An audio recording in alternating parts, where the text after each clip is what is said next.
everybody. My name's Jesse, and welcome to another edition of Gen X Deep Dive. And today I'm going to talk about our culture. Thinking back along our cultural history, we have a tendency to abandon things that actually work and go right. We finally figure it out, and then we completely abandon it. And it's not just a recent thing. This has been happening. We've been doing it for a while now, but I'm going to give you a few examples, and I'm trying to understand why we do it as a culture, as an entire group of people, why we would abandon things that we figure out that they work. If you were a chef or a cook or something and you figured out that 5 minutes was the best time to boil an egg, you would just keep doing it that way because that's the best time. Your customers would be satisfied. They would like the boiled eggs. They would expect the boiled eggs the same way every time. You wouldn't just all of a sudden, just for the sake of change, start boiling them for 3 hours, evaporate the water out of them, and burn the egg at the bottom of a dry pan. But in society, those are the type of things we do. Just for the sake of change, we abandon something that works perfectly good. It's good for everyone. Everyone likes it, but we'll just abandon it and turn our back on it. And the first thing we can talk about is prejudice, racism, that kind of thing. Now, clear back in the late 1700s, when this country was first being formed, they knew that all men are created equal.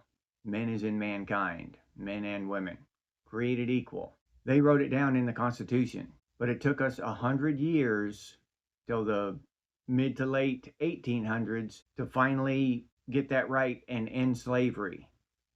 Then it took us another 100 years to the mid to late 1900s to finally make it all the way right legally and get it in a lot of the younger people's heads that we're all just equal. Everyone's equal. And now our generation, Gen Xers, I can walk up to a Hispanic guy my age or a black guy my age, and we get along fine.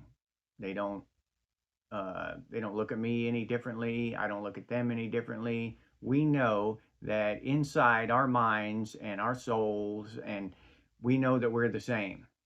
This external meat, the color of the skin and all that stuff, color of the hair and all that, that's external. It doesn't matter in the least. We're the same. We relate to each other because we both know that we're hardworking people. We're trying to get out there and just survive this place, right? And do the best we can for our family. But since then, we had it we almost had it. I'm not going to say we had it all the way 100% because there was still some prejudice in the country and in the world in the 1980s and 90s and stuff. I'm not going to pretend like it was perfect, but we had it in our grasp. We could have, if we would have kept going that direction, we would have attained it. We would have all been just equal. We could have all joined together and seen each other as equals, seen each other as just human beings. But we didn't. We had it right and we abandoned it. Now, look where we are today. And then that's just one example. The same thing can be said of women and their rights and their place in the world, because they fought hard for the right to vote and the right to work and they couldn't even have credit cards in their own name until I forget when, in the 60s or something, maybe into the 70s, something like that. Women fought hard for that. Then it finally got to a point where women had all the legal rights, at least as everyone else. We're all equal. And now we're back to the misogynistic thing, except in this weird twisted way where men are just taking their places in sports and everywhere else. We had it right and we've abandoned it. Same way can be said of raising children. Now, I think the high point of raising children was probably in the 40s and 50s. That's my opinion. The family stayed together. I think everybody can agree that the best way to raise a child is with the mother and father both in the home together, supporting each other and raising the kids. I think that's just the best way to do it. The kids grow up pretty well adjusted. They can learn from both the mother and the father. They're not subjected to one parent. I was raised by my father. I was subjected to his way of thinking. I didn't have a maternal influence, guiding me. So I know the downfalls of one parent household. So I believe that a two parent household is the best way. But we've completely abandoned that. We've completely abandoned the idea of sticking out a marriage, working through the rough spots, learning from each other, changing and bettering each other. Divorce is just a common thing now. I'm sure that a lot of people are happy with divorce. Fine. I'm not saying it's bad or anything, but it's not the best. I think we can all agree that divorce is not the best. The best was back when people stuck it out and you had someone that you got to spend 40, 50, 60 years with, and they knew you and they stood beside you through thick and thin. And it just seems like back then that was the high point of marriage and raising children, was in the 40s and 50s. But for many, many reasons, that has changed. I can do a whole episode just on why that has changed, economic and all that. We, even if you do get married, more than likely both parents are going to have to be working, and that adds more stress to the marriage. That if both parents work, it probably, I don't know the stats, but I'd be surprised if the divorce rates aren't higher for households where both parents work full-time jobs. We have these ideas that we know are good. We know they work. All of us as a society, as a culture, we abandon them. Once we get to that sweet spot, we abandon them. We don't try to figure out how to stay in that sweet spot. How do you stay married through the rough times? We get plastered with movies and television and all this stuff where teaching young men that it's you just go out and have sex with as many women as possible. That's the main goal of being a man. That's real manliness. And we teach young women that, you got to go out and get a job. That's the main goal of being a woman. That's real strength. There's a lot of strength in raising a family, protecting your children, making sure they're being taught the correct things, making sure they're safe and healthy. And there's a lot of manliness in going to work every day and supporting your children and protecting your wife and changing to adapt to her, not just doing your thing and expecting the woman to change everything about her to adapt to the man. But in our culture, we've been taught the opposite. I'm not innocent of these things. I've been, whatever you want to call it, taught, indoctrinated with all this crap too.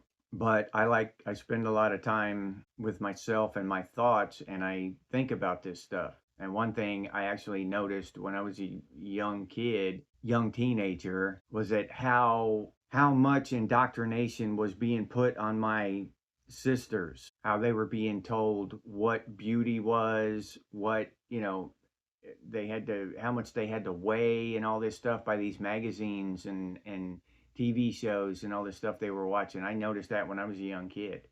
They were completely bombarded.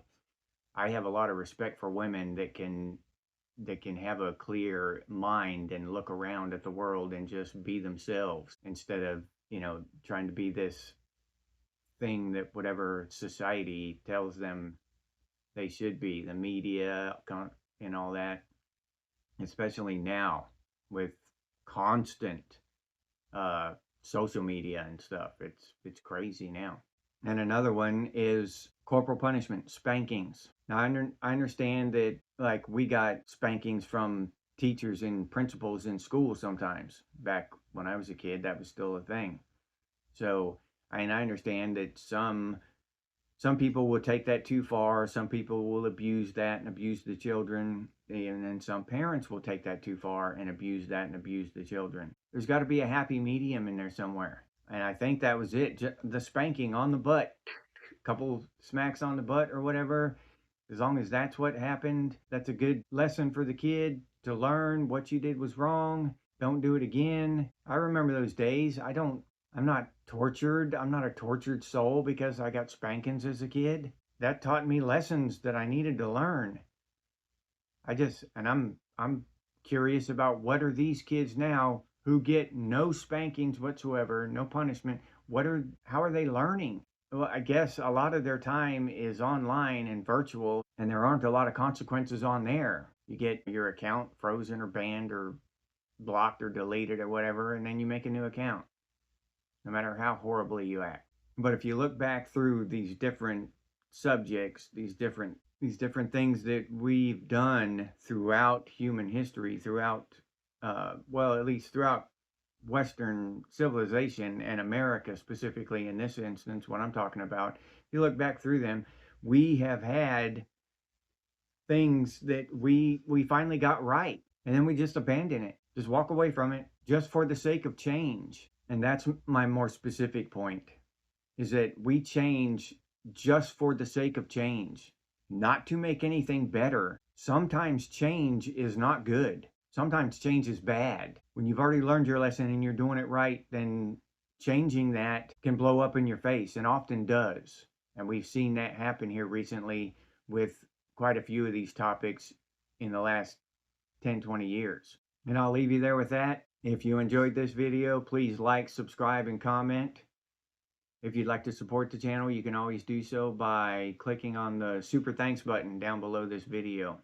Or you can skip over to buy me a cup of coffee and buy me a cup of coffee. I'll put that link down in the description.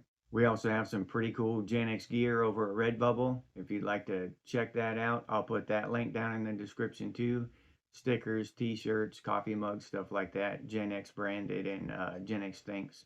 If you can't or don't want to support the channel in any of those ways, you can always do so by sharing these videos on your social media. That helps out a lot. Thank you very much for those of you who do that. I appreciate it. And if you have any ideas for future episodes of Gen X Thinks, please put those down in the comments, or you can email us, and the email's over on the channel page. And as always, stay frosty, Gen X, and I'll see you on the next one.